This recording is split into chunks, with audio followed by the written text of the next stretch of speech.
Okay. Well, thank you, everybody. We'll get going.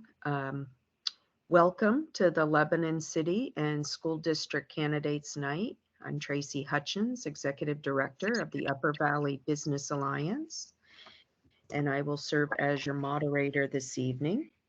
I would also like to thank David Brooks, the Assistant City Manager, who's running our technical and logistics on the other side of this. Before we begin, I'd like to thank all of our candidates for their willingness to serve on the City Council and the school board. Running for local office takes a great deal of commitment, and we certainly appreciate the time and the effort that they are putting into this. I'd also like to remind you that Election Day is March 14th. The polls will be open from 7 a.m. to 7 p.m., and they are located at the Kilton Library for Ward 1, the United Methodist Church for Ward 2, and at City Hall for Ward 3. I'm going to ask everyone who's not a candidate to please mute yourselves. If you'd like to ask a question, if you could put it in the chat, and then we will call on you. This year, the candidates for City Council are all running unopposed. So we are going to give each candidate 5 minutes to speak on the top issues that they see for the city and why they are running for re-election. We will leave some time at the end for audience questions. And then at 7 p.m., we will move to the school board candidates. At that time, each candidate will have 2 minutes to introduce themselves, and then we will open it up for questions. So we are going to start with the candidates for City Council. And our first one, I'm going to call on Councillor Doug Whittlesley, who is running for Ward 1. Councillor Whittlesley, if you have 5 minutes to tell us about why you are running for re-election and what goals you see for the city. Yep. Thanks, Tracy. So, really, I think I'm running for re-election just to continue the work that we've been doing and hopefully continue to, lend what I consider my financial and accounting expertise to the conversations and the perspective that I have. I've really enjoyed serving the city of Lebanon for the past 2 years, and I'm looking forward to doing it again. We have as Councillor Hill says, we have a great city that has a small town feel, and I think it's worth preserving. And I think keeping that in mind as we embark on some pretty, important, substantial work, that ties into the goals I have for next year, really wanting to continue to address West Lebanon revitalization, especially planning around our streetscaping project, where we just got that large federal grant for. Continued work and advocacy around the Westboro Rail Yard, and looking at the potential redevelopment of key downtown property, which we are starting to discuss tomorrow night. I think that's going to be a really key area, and I know there's been a lot of great work done by other councilors in the West Leb Revitalization Advisory Group. I also am looking forward to finalizing our strategic plan and integrating it into the budget process. It's a pretty big shift from previous years, and I think it's going to be a great way to really inform some of the decisions that we make as a council, especially around infrastructure and investment.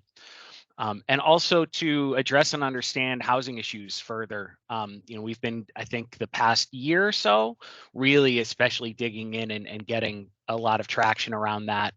But specifically recently, we've been starting to look at data related to our unhoused population and looking at doing more work around the missing middle, especially around some of our pattern zoning, cottage clusters, areas like that.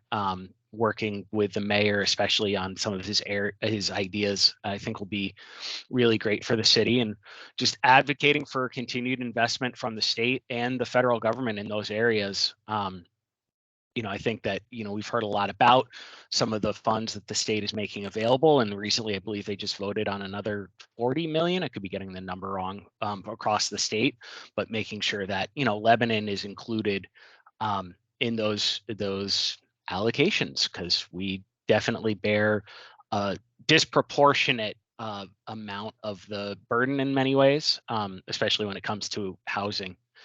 In terms of top issues for the city, so unsurprisingly, they really fed the goals. But West Lebanon revitalization and the Westboro Rail Yard, affordable housing and childcare, and really stable long-term budgets and tax rates that balance the need for infrastructure investments with the overall cost to our residents. Great. Thank you very much, Councillor Wigelsley. We will move to Ward 2 and Councillor Devin Wilkie. Devin, you have 5 minutes. Certainly. Thank you, Tracy. And thank you and the UVBA for hosting this evening. And thank you to everyone who's listening in either in real time or in the recording after this fact for taking the time to hear from us and for getting involved in your community in whatever capacity you are able and interested.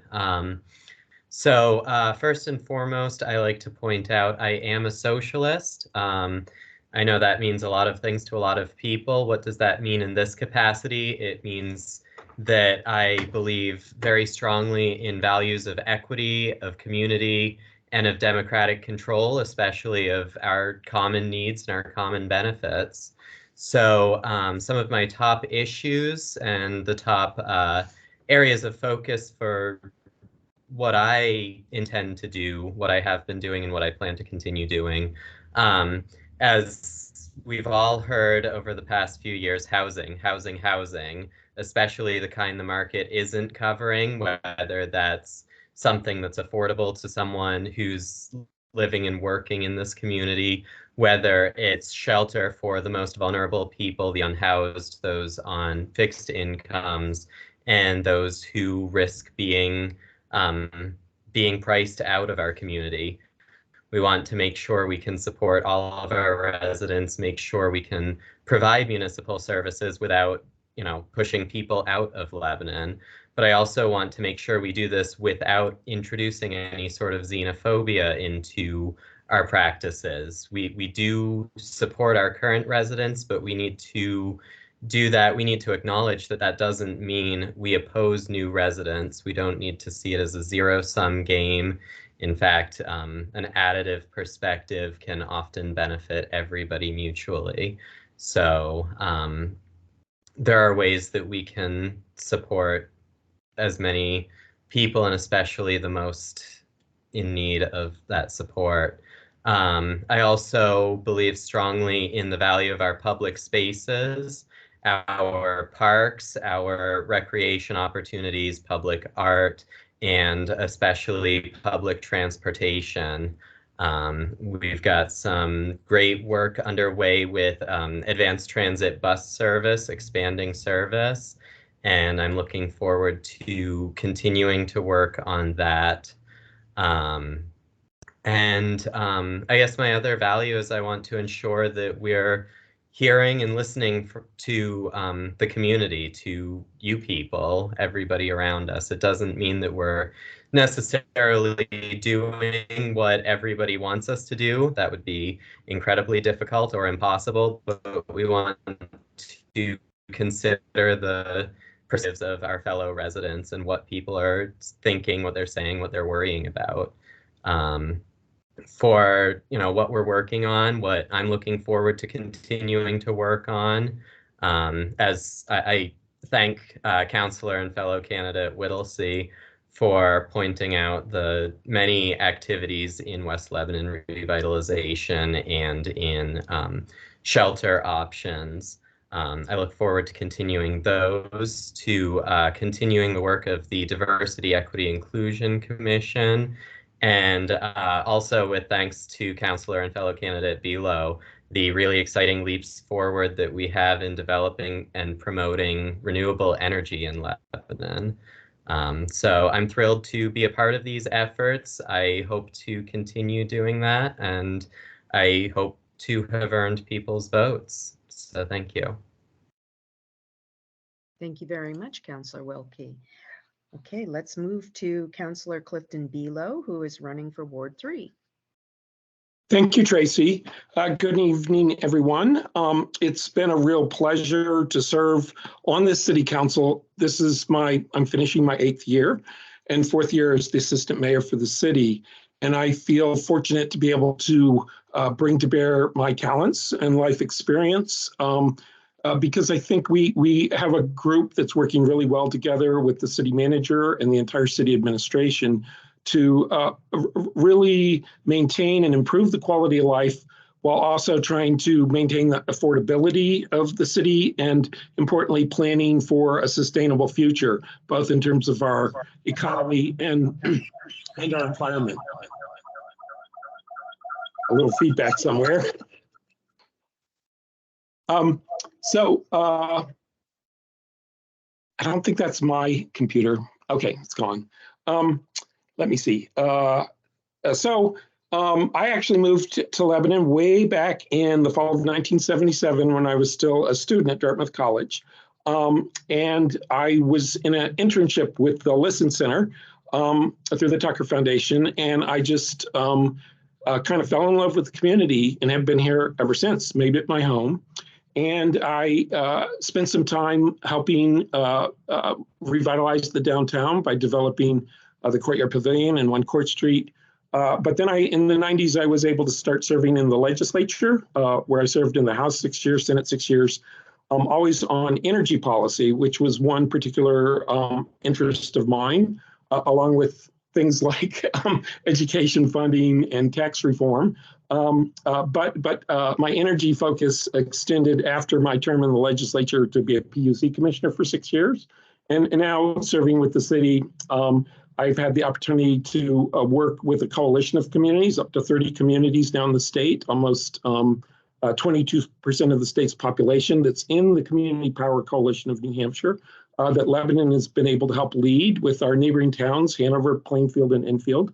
And we're on the cusp of launching a joint power agency will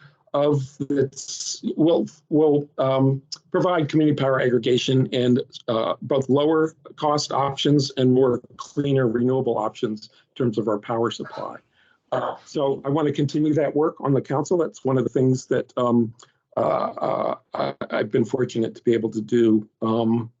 And at this point, I'm chairing the board of that statewide organization that has really been kind of exciting because it's brought so much talent to bear from so many different communities to help make this happen. And part of that, little pieces of that I've been able to help work on with the council in terms of Ward 3 that I've represented is some significant infrastructure needs that have been addressed. The reconstruction of the roadways and drainage system in Hillcrest Acres that was in very poor condition. As we've completed the CSO projects, we've been tending to reinvesting in prudent increments to maintain our wastewater system and our roadway system so that we're managing to extend pavement lives. We're getting some areas repaved that have needed it for a long time. We're going to be able to start some reconstruction in the Kimball Street and Shaw Street area that was sort of bypassed from all the CSO work that was done in many surrounding neighborhoods. So those are examples of things. I was also able to sort of bring my expertise to bear to help change the law, then help change Liberty's tariff to enable us to do our own LED street lighting, which is saving the city a lot of money and has hopefully improved the quality of the night sky because they're much more dark sky friendly light fixtures and much more energy efficient. So I'll stop there and hope to continue or expect to look forward to continuing to serve the city as Ward 3 City Councilor. Thank you. Thank you, Councilor Bilo. And we have Karen Leo Hill, who is running for our last seat, which is the Councilor at Large seat. And Councilor Hill, would you like to give us 5 minutes? Great. Thank you so much. My face is frozen on my screen, but can you all see and hear me? We can. Yes. Okay. Thank you. Thank you to the Upper Valley Business Alliance, Tracy in particular, for hosting tonight. And thank you to everyone participating for caring about our community. Lebanon is definitely a special place. And thank you to Councilor Whittlesey. It's true. I do like to say that it's a city that feels like a small town. And I have always believed that there is no challenge we cannot meet if we listen to each other, work together, and embrace change, even as we preserve the best of what we have. That's been my commitment while serving Lebanon on the City Council for the last 18 years, including a term as your mayor in 2008 and 2009. It's truly been an honor. I believe we've made measurable progress over the years, not only in what we've done, but in how we do the people's business. Lebanon is known throughout the state for our commitment to sustainability. And that is perhaps the thing that makes me the most proud when I think about the past 2 decades that I've been involved in city government. Sustainability is not something that happens overnight. It requires commitment, perseverance, leadership, and quite honestly, difficult budget decisions. I'm asking for your vote because I am eager to keep our city moving in a positive direction. And I am so thrilled to be working with the other 3 city council candidates this evening. And as Councillor Bilo mentioned, I agree that we have been a really good team, each of us bringing different qualities, experiences, and talents to the table that serve the people very well. Over the past few years, we've adapted and innovated to meet the challenges of the pandemic.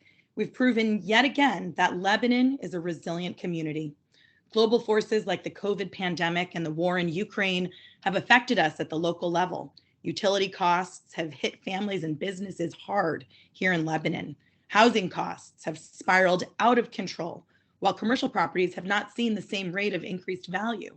This means that Lebanon residents are shouldering an even larger burden of property taxes, which were already too high to begin with.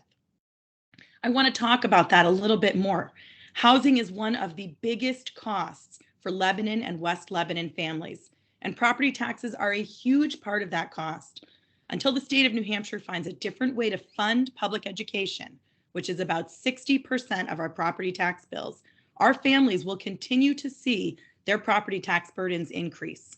Our school district and our city are 2 separate entities in Lebanon, with each body responsible for preparing their own budget. On the city side, Lebanon and West Lebanon taxpayers face an even greater squeeze, as it is we, the property taxpayers, or the renters who are renting from a property taxpayer, who must pay for fire, EMS, and police services, who have to respond to a daytime population that's 2 to 3 times larger than the population that lives here and pays those taxes. Our roads and other infrastructure do not serve only Lebanon and West Lebanon residents, but because of the unwillingness of Concord to allow towns and cities to pay for services with anything other than property taxes, this is what we are stuck with. And like many cities and towns across America, much of that infrastructure is crumbling, and we are faced with having to address decades of deferred maintenance to our roads, the pipes in the ground carrying our water and sewer, and our facilities. For example, our fire stations have both outlived their lifespans and are in dire need of replacement. What are some of the ways that the City Council is working on these issues? Here are just a few items. On housing, we've identified this as a priority. We've made changes to zoning to allow for infill development that will discourage sprawl and make more efficient use of existing city infrastructure in a way that respects the character of existing neighborhoods. This March, voters will be asked to weigh in on some additional zoning amendments, including support for manufactured housing, which is a promising area for affordable home ownership. The City Council has also worked on bringing other communities to the table, as they should be at the table. For example, the joint meeting with the town of Hartford that we hosted last year. Unfortunately, housing insecurity has become an even greater issue over the past few years. The City Council recently passed a resolution to look at the data in Lebanon and to identify potential solutions for people experiencing homelessness. And I do want to thank Councillor Wilkie for their particular dedication to this cause. On West Lebanon, we were successful in working with the state to have the dilapidated buildings at the Westboro Yard finally torn down and replaced with grassy fields that allow us all to envision a new future for that part of downtown West Leb. The park on Bridge Street has gone from a vision on paper that I was a part of 16 years ago to a beautiful reality, thanks to the hard work of many West Lebanon residents and businesses. We've also been successful in securing federal funds with the help of Congresswoman Annie Custer to do streetscape improvements on Main Street. and the City Council has recently been presented with an opportunity to buy 3 adjacent parcels on Main Street that could help accelerate the wonderful momentum we have going in West Lebanon. The work of the West Lebanon Revitalization Committee has been instrumental in making all of this possible and ensuring that West Lebanon has been top of mind for the entire City Council. I know my time is coming short, but it's hard to wrap up 20 years in 5 minutes. So I have just one more minute, Tracy, if that's okay. On lowering electric costs and reducing our energy use, we've helped to create the Community Power Coalition of New Hampshire, spearheaded by Assistant Mayor Cliff Below. This initiative will soon provide cheaper, cleaner energy to Lebanon residents. And you can look out for a letter in the mail coming from the city in the next few weeks about this. Additionally, we've also been working to make Lebanon a more inclusive community. Our newly created Diversity, Equity, and Inclusiveness Commission has been hard at work over the past year, holding our first ever Juneteenth and Pride events, to other work that you'll see on the ballot in 2 weeks, where the voters will be asked to support modernizing the city charter to make it gender neutral. And I want to thank Tia Winter, who has been a part of the DEI Commission and the good work that we've been doing. When I talk about the values I hold dear, like cooperation, progress, and sustainability, this is what I'm talking about. Sustainability is making sure that the decisions we make today do not shortchange future generations the way that, sadly, some past leaders of this community have done. Leadership is sometimes having to make difficult decisions that are not popular. And over 18 years, I have certainly had to make some unpopular decisions. Although we may not always agree, I do always try to make sure that people understand why I vote a particular way, and I'm always happy to talk about any of these issues. In conclusion, I'm asking for your vote on March 14th so that I can continue to work with Councillor Below, Councillor Whittlesey, Councillor Wilkie, and the other councillors to make Lebanon an even more sustainable, prosperous, and inclusive place for all of us. And I look forward to answering any questions that you have. And I am so thrilled that we have so many people running for school board this year. And I support all of you in those endeavors as well. Thank you. Great. Thank you, Councillor Hill. Okay, we will open it up for questions, and I had asked you to put it in the chat. It seems like our chat function is turned off. So if anybody would like to ask a question, could you please unmute yourself and ask your question?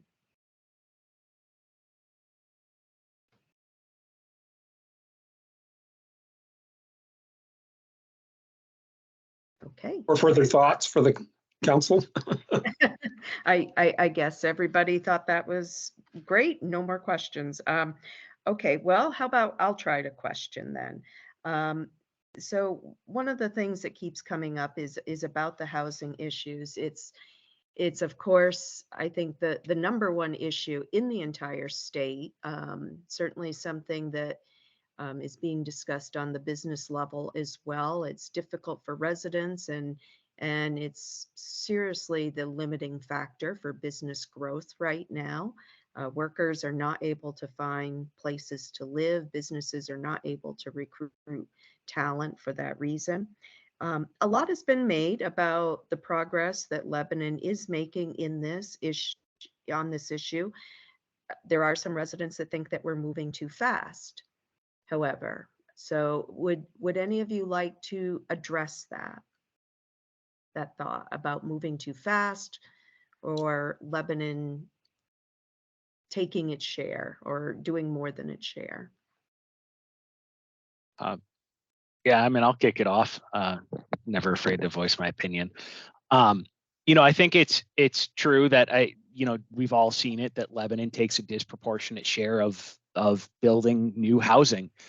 And I think what people, at least in my experience in talking to residents, what they're reacting to is you've seen a lot of new construction on really two ends of the spectrum, right? We've seen a huge amount of construction of new condos, apartment buildings, et cetera, because that's really what is, for developers, essentially the most cost effective with the highest rate of return, right? So that's what they're going to gravitate to. Or the other end of the spectrum, and you see that the ongoing work here as well, where you've got, single family detached homes being built in these large planned development, developed communities.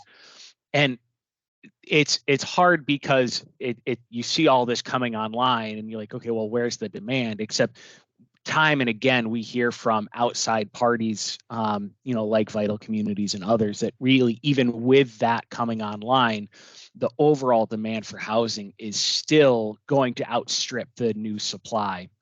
And I think you're seeing it across the board in our housing prices, the sales prices, frankly, the short turnaround time on sales. Like, I've seen houses on my street get sold before they were even listed, and I think that's reflective of the fact that there's a lot of pent up demand to come in. And so, as what we're trying to do, I think, on the city council, and at least I'll speak more for myself, but what I've been working with everyone on is to really address the gaps that the market isn't going to focus on. Right, the market is focused on these two ends of the spectrum. What's, as New Hampshire Housing Authority has said, or what's the missing middle? And I think if we can really find creative solutions kind of within the scope of our authority to incentivize that, that's how a big part of how we're going to be able to address the overall cost of housing and the lack of affordability within Lebanon that you're seeing right now. And I would also say, really, from a cost of living perspective, the city manager and his teams have been doing a great job of addressing the other kind of big piece of this to me, which is the lack of affordable childcare, or any childcare. And they've been working tremendously hard and incredibly creatively, in my view, to find ways to address that and develop solutions. And I think those two really go hand in hand when you start talking about being able to bring people to Lebanon to work, or cutting commute times, et cetera. These are all areas we have to focus on. Thank you, Councillor Willisley. Anybody else want to weigh in? I agree with what Councillor Whittlesey has just said, and I'll just add that I'm very aware and sensitive to this issue of whether Lebanon is carrying more than its fair share of the burden of dealing with housing. And I think that our position here of being really at the center, we're kind of the capital of a much larger region. In fact, 20 years ago, the U.S. Census Bureau came up with a new term for what we are, which is a micropolitan area. It's an area that is too urban to be rural, but too rural to be urban, right? But we're the sweet spot, as it turns out, of where everyone wants to be, right? It's the best of all worlds. And now the secret is out. And so the pressure, more and more people want to come here. We've been identified in numerous newspaper articles nationally as being one of the national hotspots, nationwide, of where people came to, where people migrated to during COVID. And we saw, I think I saw a figure recently that said we saw actually a 1.4% population increase just over the last 2 years alone.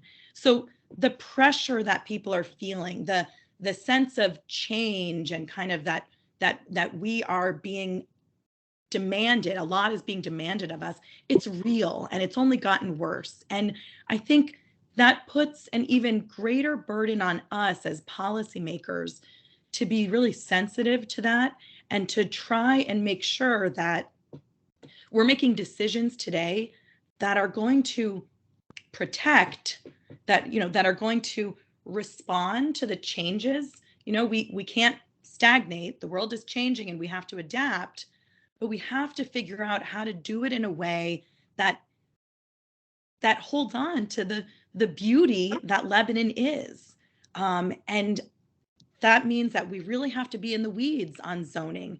It means we have to put pressure on our neighbors to come to the table. It means we have to be active at the state level in advocating for funds to come to the Upper Valley, because quite often in Concord, they get really focused on the Seacoast, they get focused on Manchester, they get focused on those places, or they sometimes even get focused on the North Country that really is in economic dire straits and needs attention. But we also need attention, and we have a lot of resources, but we also need a regional approach to these things. And so we need to put pressure on Concord as well.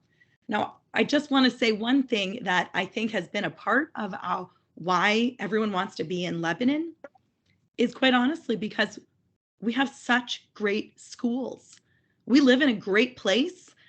We have beautiful, natural resources, but our schools are also doing very well. And I want to acknowledge the hard work of people like Wendy Hall on the school board over the last several years.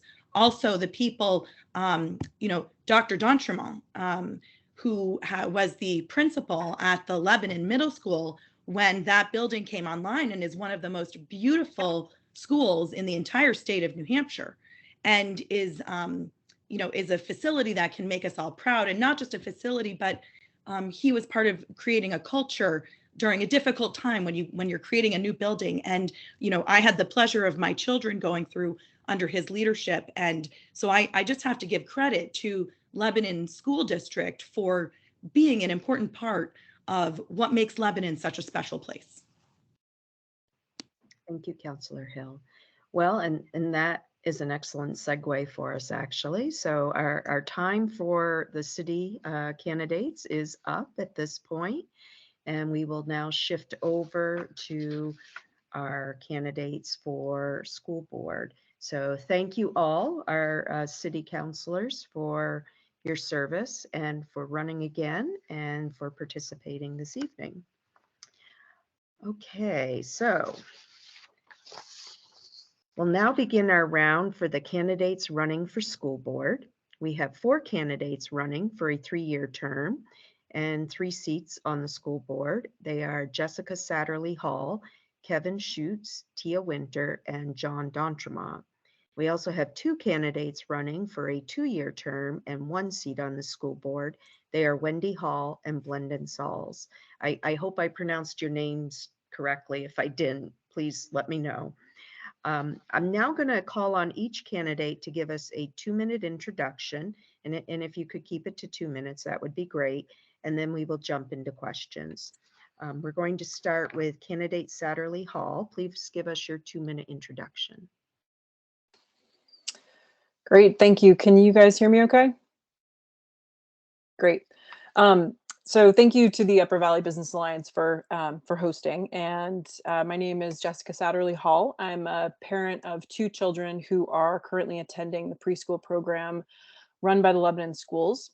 I've lived in Lebanon for about 10 years, and I've been in the Upper Valley for close to 20 years. I grew up in New Hampshire, down in Concord. I attended Dartmouth College and received a degree in English literature. I worked for farms for a few years after graduating, and then went to Cornell for my MBA with a concentration in sustainable global enterprise. Since then, I've worked in project management and management consulting. I also started and ran the Upper Valley Compost Company for a few years before I had twins in 2019. I also served a term on the Hanover Co-op Board of Directors, including as vice president and then president of the board. I'm running for the school board because of the support I've received and the expertise I've witnessed from the educators and the administrators in Lebanon. If I can be of service to our community and school district in return, I'd like to be. I'm also motivated by a desire to help create and promote access to high quality early childhood education in Lebanon. High quality programs have a strong return on investment within their communities by supporting families, reducing inequality, and improving lifelong outcomes for students. It's an incredibly important topic, and as many people are aware, lack of access to high quality, affordable early childhood programs are a major pain point for families in Lebanon and the surrounding communities. As our community looks for ways to address the problem, I'd like to see us work with the team and expertise we have to develop really great programs for Lebanon families and kids. Thank you very much. Great, thank you, candidate Satterley Hall. Candidate Schutz, if you'd like to go, please. Hi, thanks. I thought I would take a couple moments to at least introduce myself. I'm sort of new to this realm. So I grew up in Portland, Oregon, way out west, and did my undergrad in biology at the University of Oregon. I completed a graduate degree at the University of Washington before moving to Lebanon in 2010 to take a position at Adamab. And I've been here since. And I think Karen's comment about it being sort of the sweet spot really echoed with me. I think that really, I think she nailed it. It feels like the perfect sort of middle space to be. Since then, I fell in love with the community. I have 2 younger children who go to Mount Lebanon Elementary School. They're in 1st and 3rd grade, and my experience with Mount Lebanon Elementary School has been phenomenal. The professionalism of the teachers and staff, and kindness they teach is just really remarkable, and I've been inspired by the work they've done. So based on that, I've had some experience in the schools. I've been involved in teaching the Four Winds science program curriculum at Mount Leb for the past 4 or 5 years. And then just recently, as my kids have gotten a little bit older, I've gotten involved in coaching soccer and basketball. And that's been a great experience for me in getting to know their classmates and really getting inspired also by their classmates. Like, these are great kids that are absolutely worth fighting for. And so that's been fantastic. And then just recently, I became involved as a community member on the superintendent search committee, which was also a great experience. It was nice working with a group of, it was approximately 14, many of whom are on the school board, that really seemed to be dialed in, and again, having their values in the right place and working for the kids and trying to get, a superintendent that would be inspirational and really move the school district forward. Great. So that was Thank you, fantastic.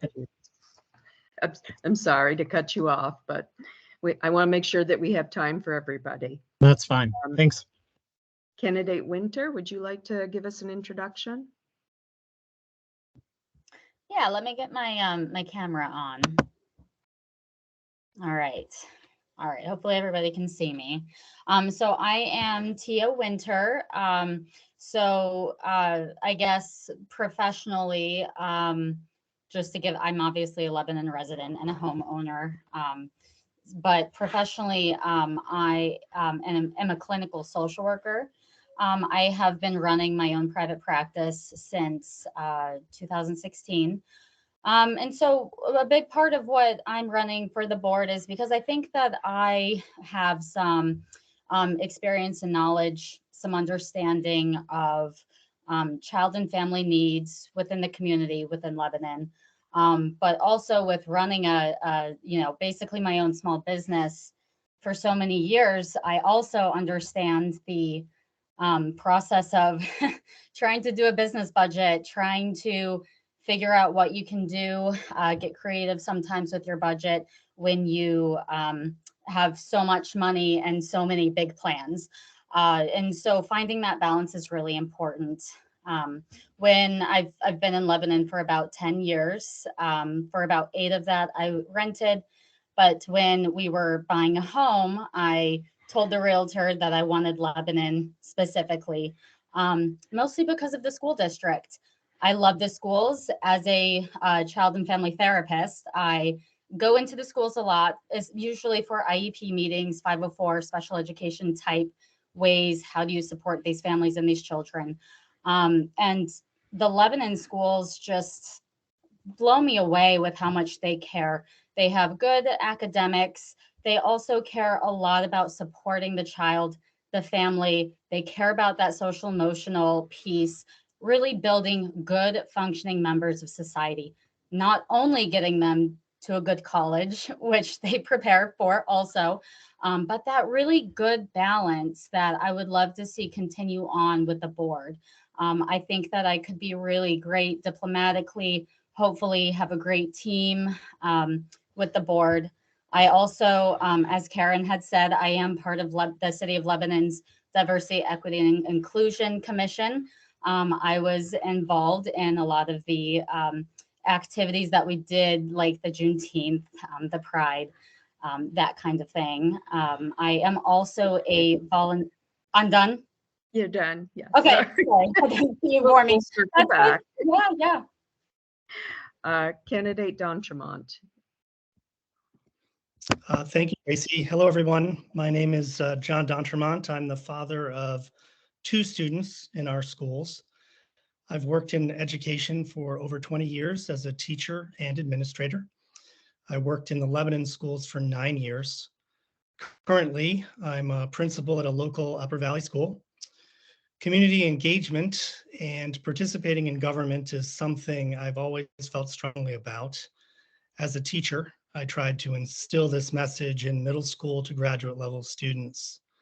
Now that I'm no longer employed by the Lebanon schools, I have the opportunity to run for school board. I believe I offer an experienced voice to help set policies, vision, and goals for the district. With a larger than unusual budget increase and several collective bargaining agreements going before voters, as well as several building projects being finished in the near future, there will be important financial considerations for the board moving forward. I would take seriously meeting the needs of our students while considering the burden on our taxpayers. Also, with the new superintendent coming to our district in July, it is important that we support Ms. Allen and ensure our schools are run well going forward. I appreciate everyone being here tonight, and thank you.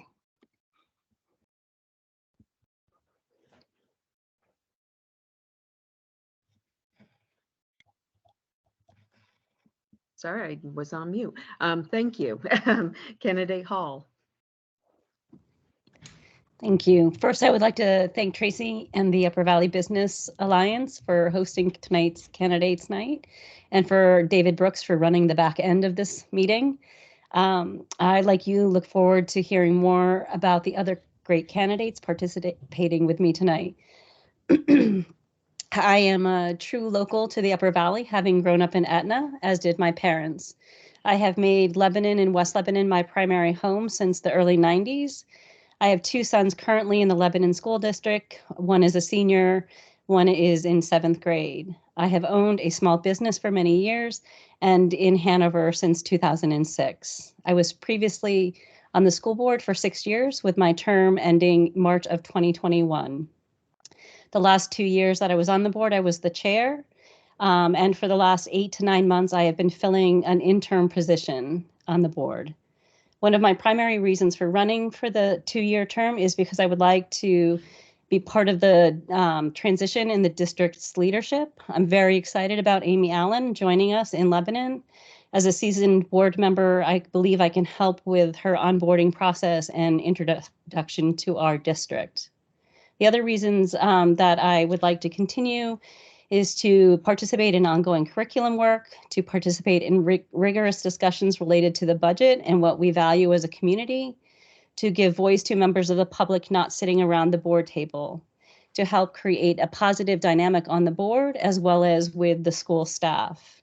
If voters feel like the board could use someone with demonstrated experience and dedication, then I'm a good choice. But honestly, I believe the Lebanon community will be served by either Blendon or myself well. So I look forward to seeing what the outcome is. Thank you, Candidate Hall. Candidate Sauls.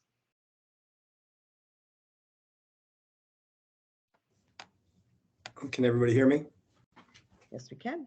Perfect. Wendy, thank you. I feel the same way. I think we have great candidates. I want to thank everybody for getting together tonight. My name is Blendon Sauls. I've grown up I grew up in Lebanon. Spent most of my adult life here. We've owned a house for about 12 years in Lebanon here. I have an 8th grader, a 4th grader, and a kindergartner in the school system. I'm just coming off from working as an administrator in a local school system, working closely with other administrators and the school board. I've also had a lot of experience with working on several committees at the state level for the VPA, gender identity, part of the executive board, DEI, also ran on school committees as well as conference committees, safety committee. So I have a lot of experience working within the school, working with the board closely as a lot of our administrators did up there. The reason I'm running is because a few months back, there was an opening and I figured I would take a look and see what it was about. And when I communicated with the community, it was unbelievable. Everybody was really positive towards the school board, but also really positive towards me running, which I think was a good sign. I've talked to a lot of people who are running, Kevin, Tia, we've talked, and I think it's great to see the good members that we have here. I think we can't go wrong. In saying that, I hope, Wendy or I, one of us will end up winning, and we'll do our best. So yeah, that's pretty much it for me. Great. Thank you, candidate Sauls. Okay, we're going to jump into some questions. I'm going to start one off and we'll have some discussion, and then I invite the audience to ask a question as well. So my question is, in January, the New Hampshire Department of Education released information that schools spent 5.25% more per student in 2021-2022 school year, and saw a over 9% rise in per pupil spending in 2020 and 2021. Much of that rise in the 2021 school year was due to COVID-related safety measures. Schools did receive some federal pandemic aid, but that is expiring this year and next year. We're all facing inflation both at home and in our businesses. So given the pressure of inflation, how would you describe a fiscally responsible budget process for the schools? And I'm going to ask candidate Satterley Hall if you'd like to weigh in first. Oh man, am I going to be the lead off on all of these, Tracy? I'll try to mix it up a little bit. It's easier for me to keep you all in check when I can go down my list. Well, maybe we can go in reverse order next time. But so I think that it is it's a real joy to be in a room full of people who I feel like are all sitting here smiling at each other, which is really very pleasant. And I think that that's something that is an important thing as we look at a question like this one, which is how do we deal with the budget on our schools? How do we prioritize the things that our communities find important while also being responsible to our taxpayers? I think that folks who have small children know that in addition to rising costs for things like food and the incredible rising housing costs in the Upper Valley, we also are paying more than the cost of a mortgage or two mortgages to put our children into private care when there are also public options, but they're quite limited. I think that one of the things I would be looking at as we look at how do we prioritize our students and also the needs of our taxpayers is particularly on something like early childhood education. What kinds of public-private partnerships can we consider? There's some really innovative ideas coming out of major cities in the United States these days about how we can provide early childhood education that doesn't put the entire burden on our taxpayers, but partners with existing programs. I think that that's an interesting idea for the sort of for the preschool area, which is one of the things that I think doesn't get a lot of attention paid to it, particularly in Lebanon. And I think that's interesting given that we have a real focus on fiscal matters in our town, as we've heard, I think, from the candidates and from the school board. And I think that the early childhood piece is sort of overlooked. And I would love to see us look at some creative new ways, since New Hampshire doesn't offer a lot of opportunities in terms of taxes. So I'd love to look at some creative opportunities for how we can make do with what we have, would be the place that I would be starting. As a new board member, I would be new to the process. And so for probably the first year, I'd be looking to learn from existing board members in terms of how the budgeting process works best. But those would be the things that I would be looking at.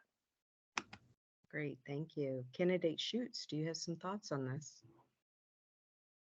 I just want to thank Jessica for going first. A bit of a tough one. Admittedly, I think I'm probably the least experienced in terms of budgeting in the group. At least I'm assuming that's the case.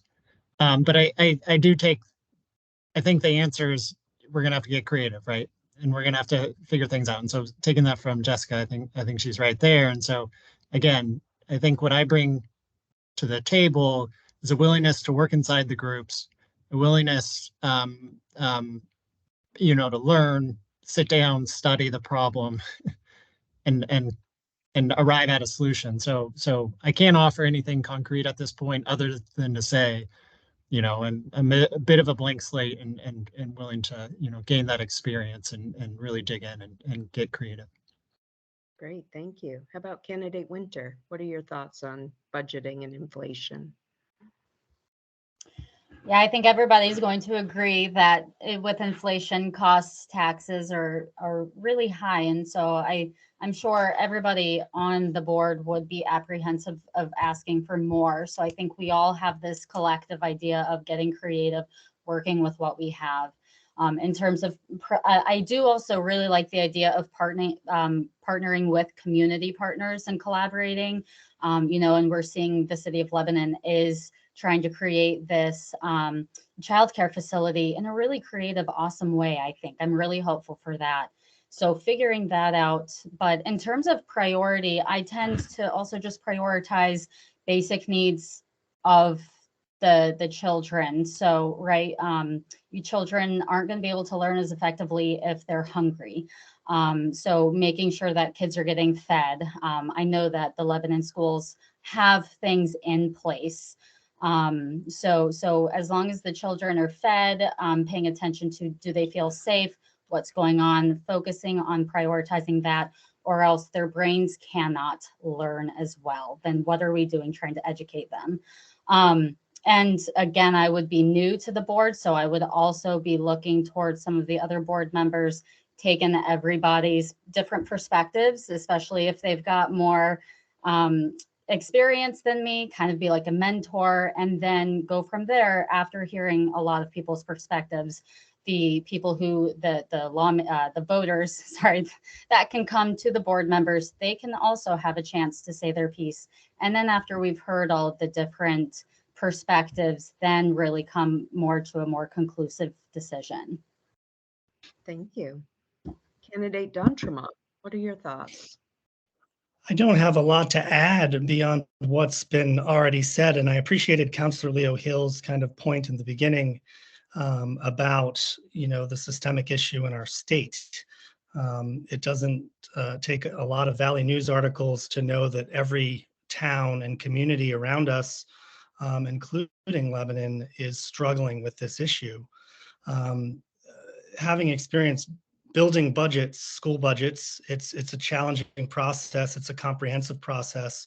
And watching retirement benefits, health insurance benefits, and those things increase. And it's not like the teachers and the administrators and the support staff are making these gigantic salaries. So it's hard to kind of see this issue the way it is. There are several lawsuits going on. Our district is kind of involved and aware of some of those. I think that's one way that we need to continue to work to address the issue as a state. I think we need to collaborate with other school boards because there is more emphasis with collaboration and power combining with other towns and communities to push the legislature to take action. And there seems to be some movement because I think a lot of towns and communities are facing this issue and talking to their legislatures in Concord. So I appreciate that. And like everyone else has mentioned, I think we do have to be creative and continue to look collaboratively and creatively at the issue. Thank you. Candidate Hall, what are your thoughts about spending and the budgeting for the school district? First, I want to thank our community, for really supporting our school budgets. We've been very fortunate to be able to have the schools that we do in Lebanon because our community has been willing to support that.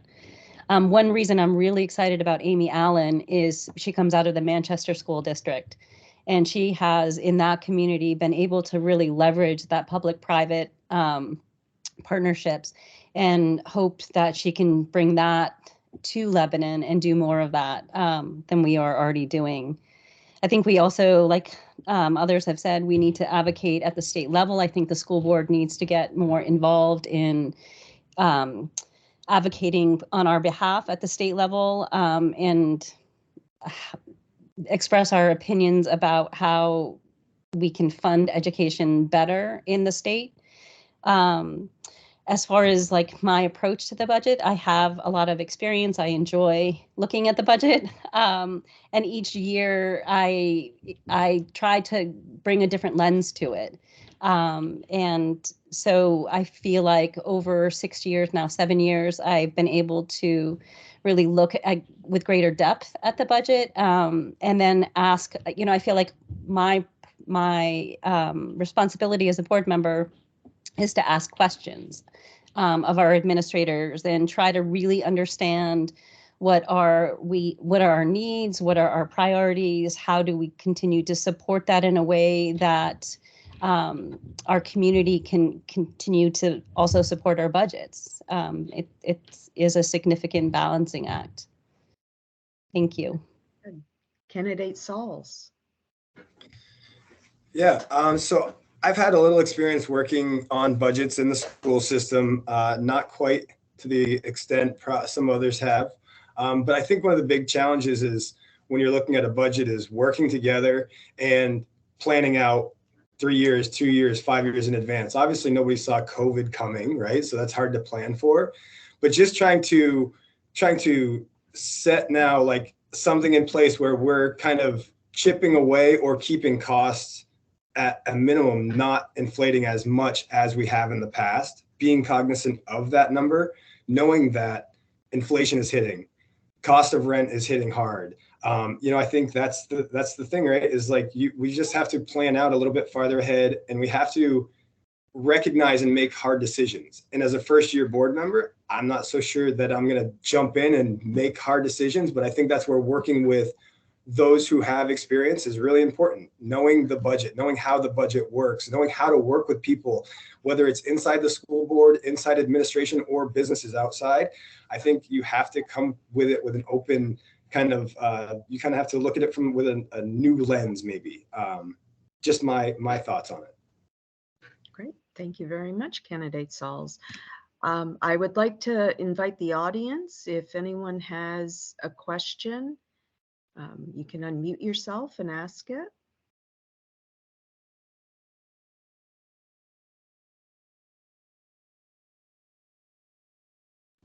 Okay, I guess we have. I have a question. Oh, go ahead. Go ahead, Karen. Great.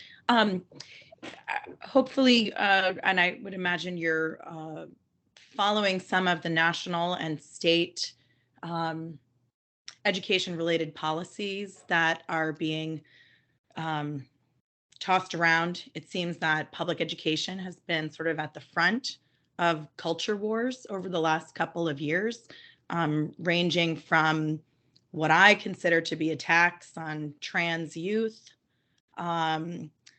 attacks on teachers through things like the divisive concepts legislation that really can have an impact on how teachers are addressing matters of American history in an honest way, even to attacks on education, on public education itself through things like vouchers that take public tax dollars out of public schools. Can you each talk briefly, I guess, about your positions on some of these hot button issues? Yeah, that's a great question. Okay, so we'll mix up the order a little bit, and Candidate Winter, why don't you start? Yeah, so my stance on the things like divisive issues, and I agree, it does feel like attacks on, just students, especially trans students, but the LGBTQ plus community. It does feel like there have been some legislation that have passed recently in New Hampshire that threaten the feelings of safety for teachers, educators, and the LGBTQ plus community within the school districts. And in my experience so far is that the Lebanon School Board has responded in a way that my sense is a lot of people do feel safe within the Lebanon School District, and I would like to continue that feeling of safety because these people, the educators, the staff members, the students, they need to feel safe and respected. And I know social emotional intelligence has been getting attacked also, and that's one of the things that Lebanon does really well. And so I think that I would want to continue supporting the social emotional intelligence, empathy, inclusivity of other groups outside, being honest, having difficult conversations. How do we have difficult conversations in a safe, respectful way? That's my stance with that. Great, thank you, Candidate Winter. Candidate Schutz. Great, thanks. Yeah, I think it is, again, all the topics you mentioned, I think it is a bit of a concerning time, right? And so I think it's an area in which you have to navigate very carefully. And so how do you do that? It's a great question. And I think, for me, it comes to trying to put the kids first, right? And so if you do that, then starting there and saying, okay, so how do we, have the kids have the best educational experience possible? And that's in a way of working with teachers in order to provide that, right? And so, working in a collaborative way in order to provide teachers with a supportive environment such that they know how to navigate some of these difficult and controversial spaces, right? In a way that they feel supported and they have clear guidance of how to do that. Because I think one of the most concerning things is just the uncertainty of teachers not knowing like how to navigate these spaces, and then so they self-censor, and I think that's bad.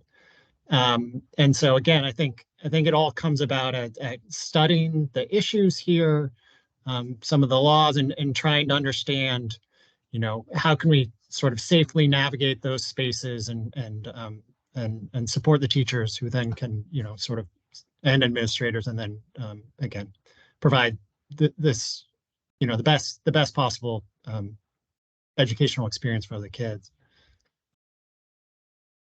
Thank you. Candidate Satterlee Hall, what is your thoughts?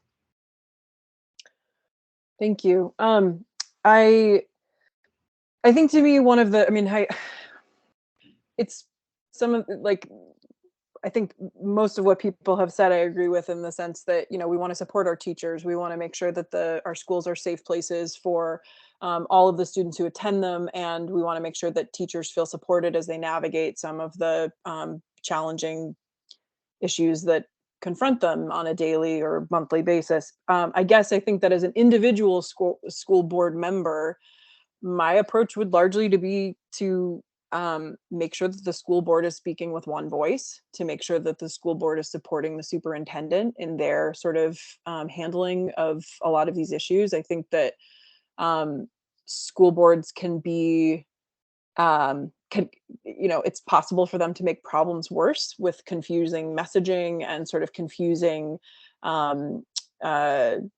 just sort of members speaking sort of about their individual perspectives. I think that what you really want is you want to make sure teachers feel supported from the leadership of from their leaders, from the sort of superintendent, and that the superintendent has the backing of the board in dealing with some of these divisive issues. I think that that's one of the ways that I would try to make sure that the community stays really strong. And I think that we've got a really exciting new superintendent coming in, so I feel like that's we're in a really good position there. Thank you. Candidate Sauls, what do you think? Yeah, I think the big thing is education, right? We want the kids to get a good education. We want those who have questions about whatever we're providing to those kids to be educated on what is actually being taught.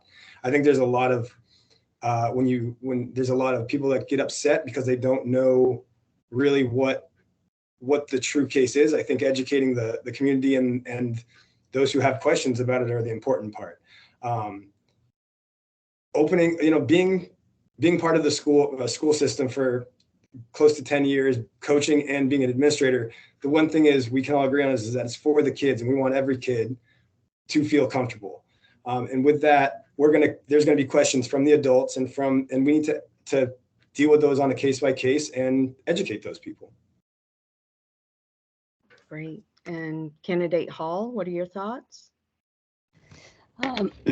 My thoughts are, I think the Lebanon School Board needs to take a more proactive role at the state level, and express at the state level what we value as a community in Lebanon, and help to shape some of that legislation where it starts. And then from there, it goes to our superintendent and, how we implement, and our policy committees and how we implement those policies, and do we agree with them, and what can we legally do, where can we sort of have policies reflect what we value in Lebanon, even if that's different maybe than what is valued at the state level.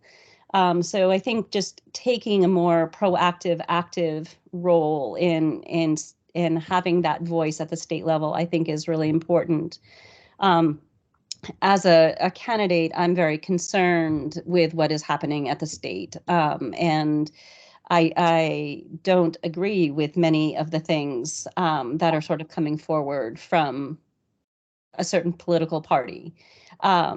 So I think we need to be present, and we need to advocate for our community, and we need to try to impact some of that legislation and make sure that we're being heard. Thank you. Candidate D'Entremont. I'm going last, and I agree with a lot of what has been said, and I really appreciate the question, because it's a great question, and I really appreciated Kevin's comments about kind of supporting staff. Watching social studies teachers struggle with the divisive concepts law, for example, is a sad thing to see, when teachers don't know what to do.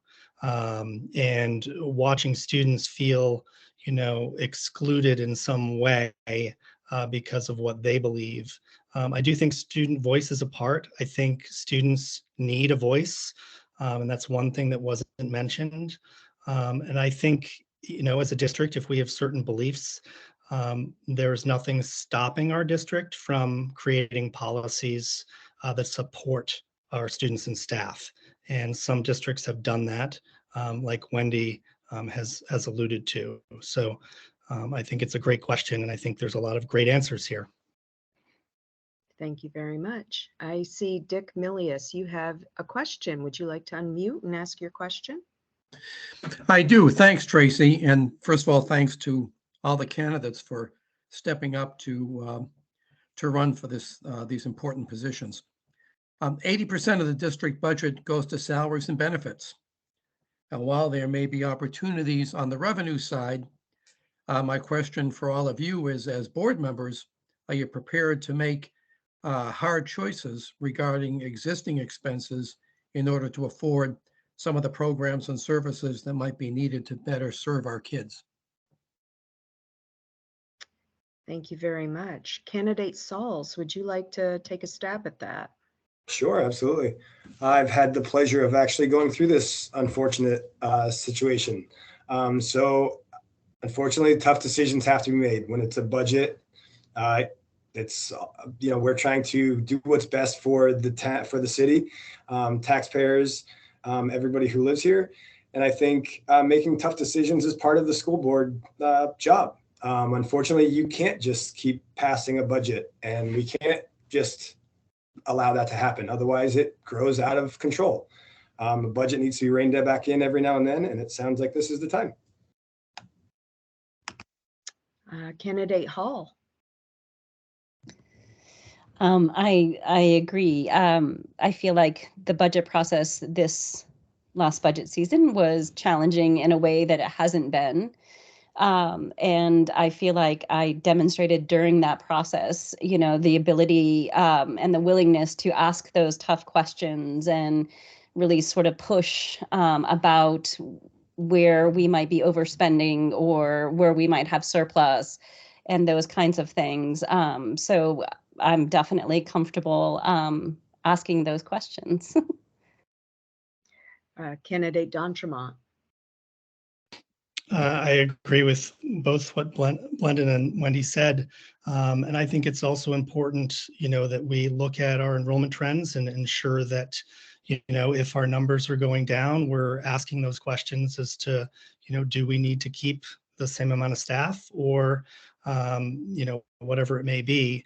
Right now, the current state, and this goes back to that question, kind of the fiscal question in our state.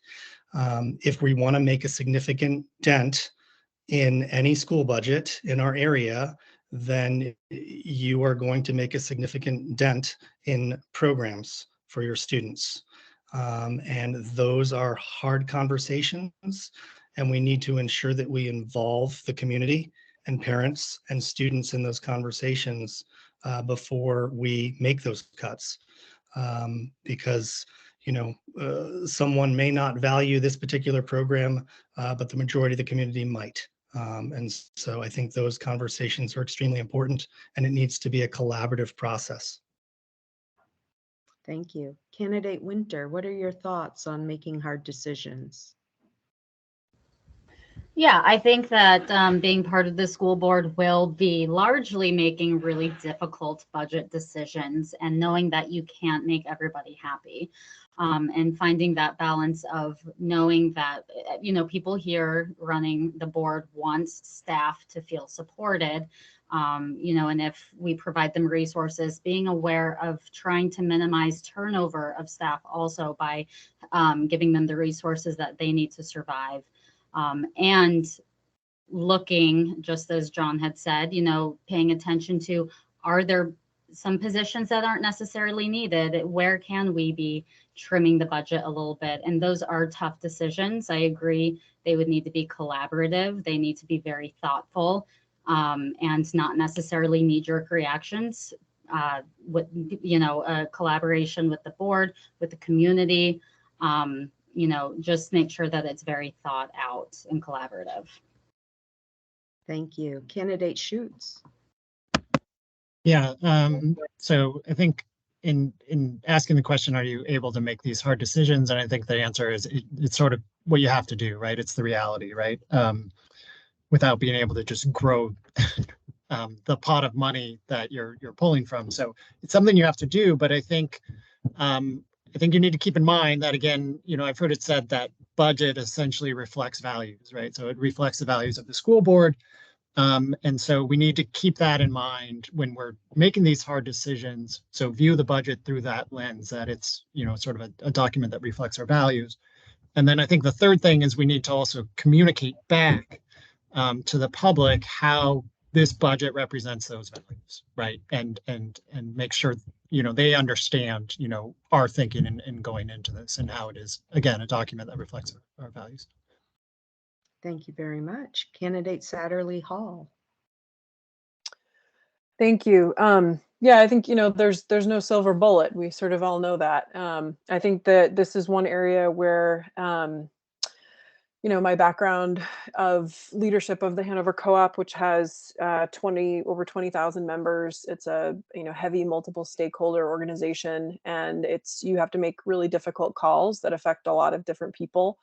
And I think that's something that I've got experience with. And also having an MBA, I've spent a lot of time looking at numbers and sort of how do you poke through different plans and find the places and talk to the different stakeholders about how are we actually going to make all of this work. So I think that's something I feel very comfortable with. And it's not, I don't think it's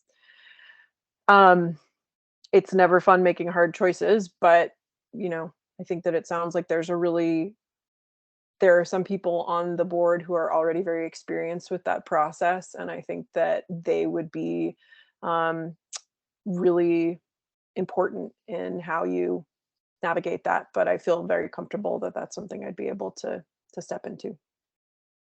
Thank you. Lil Morgan, I see you have a question. Would you like to unmute and ask your question? Yes, thank you. Can you all hear me? We can.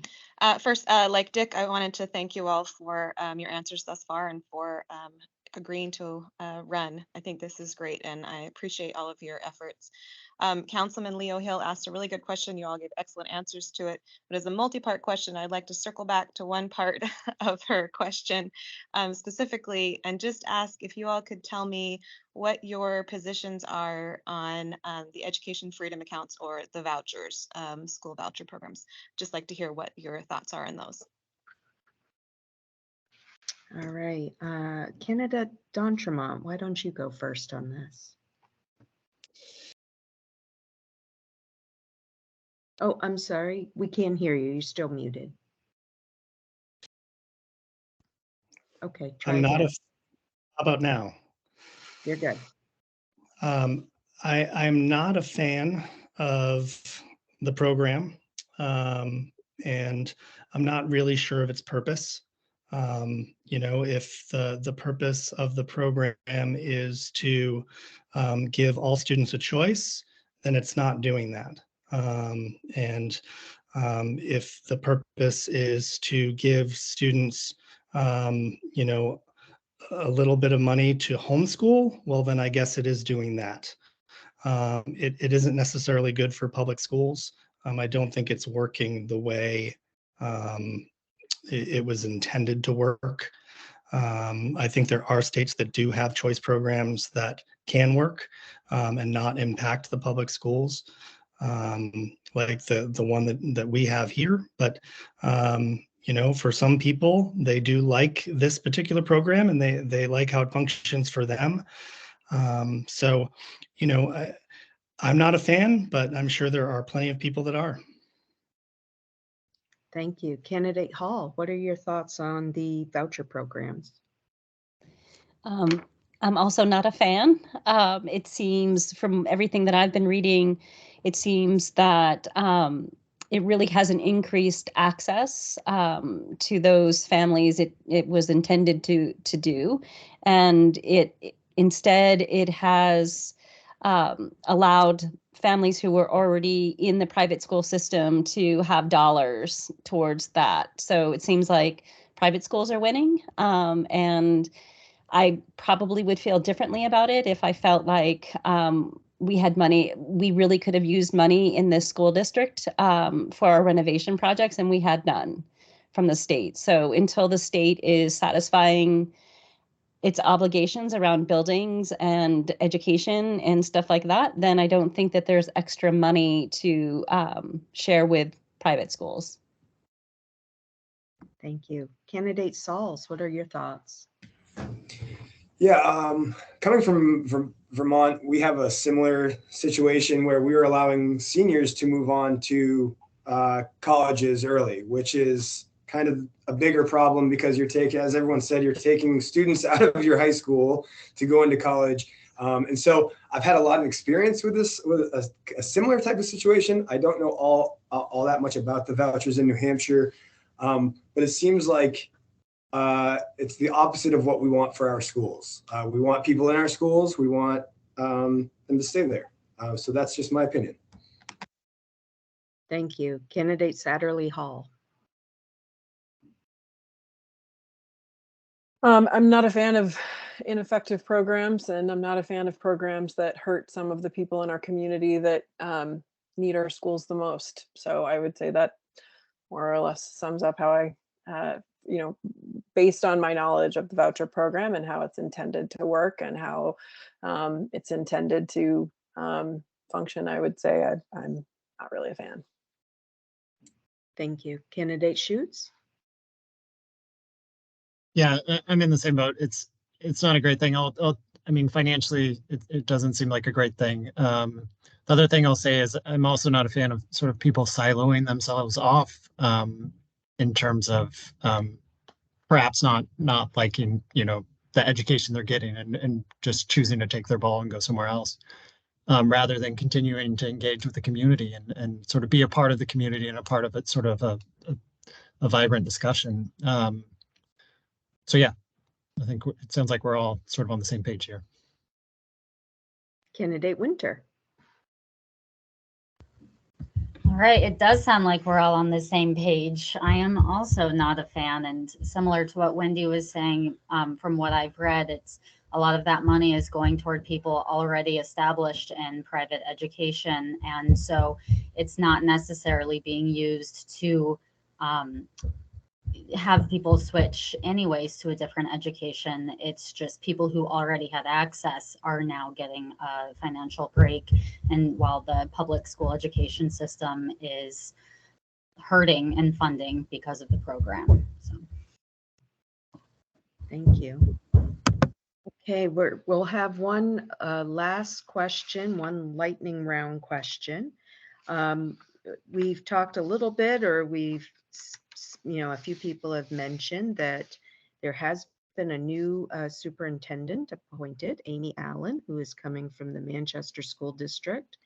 How will each of you try to help the new superintendent with her onboarding process and learning the community? We'll keep this, if we could keep these answers a little bit on the shorter side, because then we'll have time to do a wrap up as well. So Candidate Winter, why don't we go with you?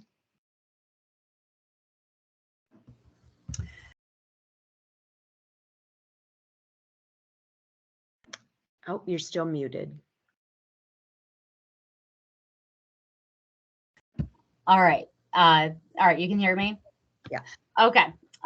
So really just, I would be new, she would be new, but helping her feel support and feel supported by the board. I think that a lot of people can be more effective in their job if they know they've got backup and somebody supporting them, so they can have a little bit less anxiety and they can be more secure in what they're saying and the decisions they're making. Yeah. I'm trying to be quick. Candidate Schutz? Yeah, I'm really very excited about her coming in and again being part of that search committee. I got some exposure to her and she seems just fantastic. I think she'll be transformational. So I'm very excited about that. And in that way, trying to be an ally, if you will, and support her in some of these efforts. She does have some local roots, so that is nice. I think she'll have some familiarity with the region, and that's great. And again, that's a large part of the reason why I'm here, is wanting to, sort of be a part of, I think, something fantastic that I'm hoping she'll, be a part of building. So hopefully that answers it. Great, thank you. Candidate Satterley Hall. Yeah, I think, a new person on the board, if I was elected, I would be a new person as well. So I think that, let's have coffee and just get to know each other a little bit and sort of like get some like very positive feelings. Let's all have some smiles in the room when we're having the hard conversations. So I think that would be where I would start. But again, looking to make sure that the board is interacting with the superintendent in a coherent and cohesive way, making sure that there's not sort of that relationship gets off to a really strong start, I think would be really important. And again, I'd be looking to some of the more experienced board members to kind of help set the tone there and kind of help pull that through. Thank you. Candidate Sauls.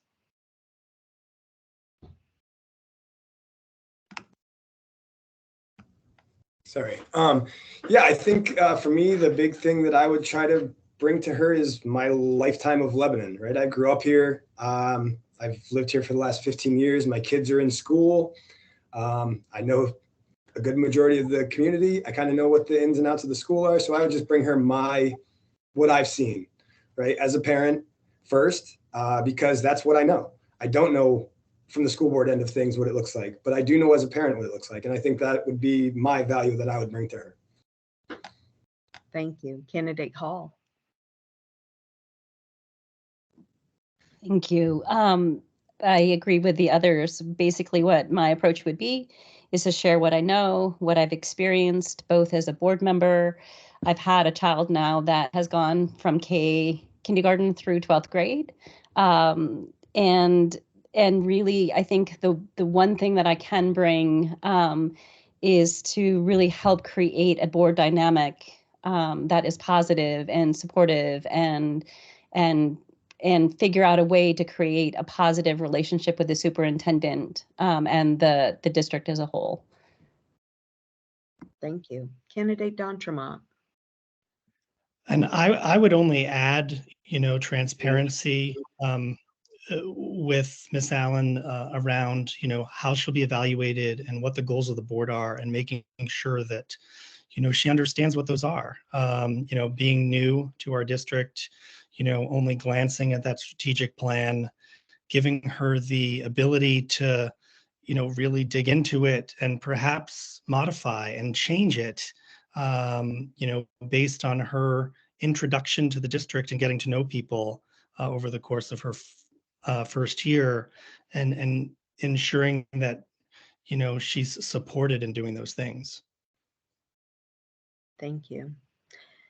Okay, we'll start to wrap up now. And so I'm going to ask all the candidates to do a 1 minute sort of a wrap up, final words that you'd like to let the voters know. Candidate Sauls, let's start with you. Sure.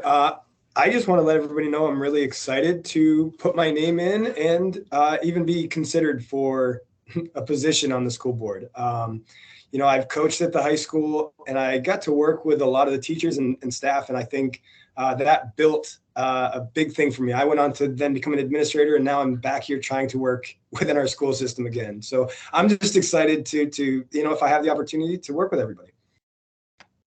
Thank you, Candidate Sauls. Candidate Hall. I want to thank everybody for their time tonight and sitting here listening to us answer questions. I have to say that in all my years experience with the board, I've never felt more positive about a group of candidates running for the school board. So I think any 4 of the 6 of us will serve our community well, and I'm excited and hopeful about our future in Lebanon. So that's what I'll end on. Thank you, Candidate Hall. Candidate Don Tremont. I want to thank you, Tracy, for moderating, and the counselors and all the other candidates. I agree with both London and Wendy. Lebanon voters have some good choices here, and I do hope to earn your vote. If anyone has any questions about my beliefs around education or my thoughts around the future of Lebanon schools, I do hope you'll reach out to me directly. And I just appreciate you all being here tonight, and appreciate you supporting our children and our schools. Thank you. Candidate Winter. Thanks, Tracy, and thank you for everybody who attended and listened and asked questions. So I would just like to be part of the board just to provide some of my own expertise. When I got my master's in social work, I needed to be educated on analyzing groups and policies, what's going well, what can be improved, and finding realistic solutions. And I have a 2nd grader and a child who's going to be coming in as an incoming kindergartner in the fall. And so I just want to make sure that I help the school board run as efficiently, help the school systems that my own children are in as best as I can. Thank you. Thank you. Candidate Schutz. Yeah, I'll echo what a lot of other people said. This has been a really fun experience. It's really been fun interacting with everyone here. Again, not something I expected. Again, this feels like a special opportunity of being able to like contribute to the community and be sort of a stronger part of the community and again, trying to give back a little bit to Lebanon. I feel like Lebanon's given quite a bit to me, and it's been a fun experience, and I hope that I can, be involved either now or later or going forward or what have you. But again, this has been a really fun experience. Thank you. Thank you. And Candidate Satterley Hall. Thank you. Yeah, this has been a very pleasant evening, surprisingly, and a really engaging conversation. And I feel like it just makes me feel incredibly positive about the direction that the school board is headed and that Lebanon is headed in general, which is a feeling that I think a lot of us have been in short supply in the world for the last couple of years. So yay, all of us. I think that you know, we've talked a lot about the hard choices school board members would need to make. I think those things are real and very true. And I feel well equipped to help participate in those decision-making processes. And I do hope to earn your vote. But I also think I don't want to lose sight of all of the excellence that we have and all of the great work that's already been done that we're building on. The warmth and the professionalism of the teachers and the administrators that I have experienced has been absolutely astonishing. And so I think that we're all here, you know, it sounds to me, with an interest in continuing to support those folks. And I'm really, really excited for Lebanon. So thank you very much. Thank you. Well, thank you, all of our candidates. This has been a great conversation. And thank you to our city candidates and to our audience, and also to David Brooks, who's been on the back end of this, making sure it all goes smoothly. Just a reminder, again, school and city election day is Tuesday, March 14th. The polls are open from 7 a.m. to 7 p.m. You can find where your polls are located on the City of Lebanon's website. Same-day voter registration is available. And thank you all for coming this evening. Don't forget to vote.